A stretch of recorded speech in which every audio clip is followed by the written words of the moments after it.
I'm Chris Kubal. Here's a look at your Local 5 weather impact forecast. We just wrapped up January, a very unsnowy January at that. Just a hair under 1.5 inches registered in 2026. Good for 10th least snowiest January on record. Believe it or not, last January was almost near as least snowy. Does that make sense? 1.5 inches of snow registered last year as well.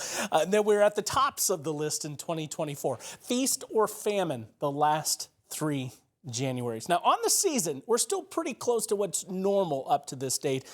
Just under 21 inches. We've been seeing a lot of clippers dive through. Lake effect, of course, as you'd expect off the Great Lakes, but a lot of cities here running 20 to 30 plus inches of snow in the upper Midwest, but just off to our south and west. Not much this winter season. Now looking ahead here for tonight, clouds generally holding. That should prohibit temperatures from falling too much on us for the overnight. We'll watch a few flurries trying to traipse through in an overwhelmingly dry air mass, but some may punch to the surface. I'll watch this for tomorrow morning.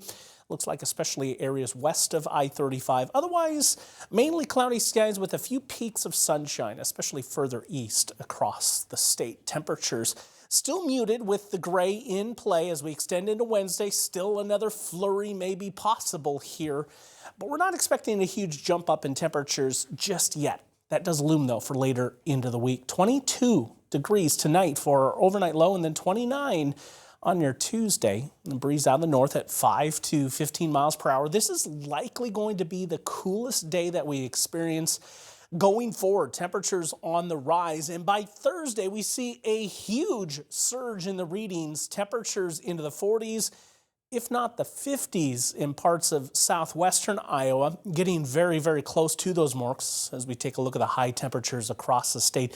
What we have here is a ridge that's trying to build in across the middle of the country.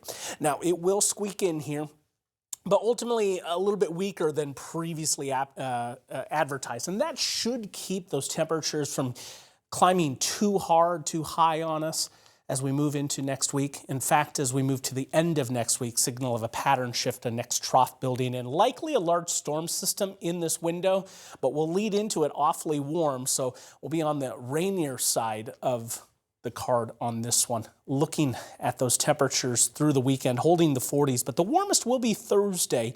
We'll continue to hold at those mild levels all the way into next week. Some opportunities for rain in there, yes, as we move out towards the middle of next week, but way too far off in the distance to gather too much at this point.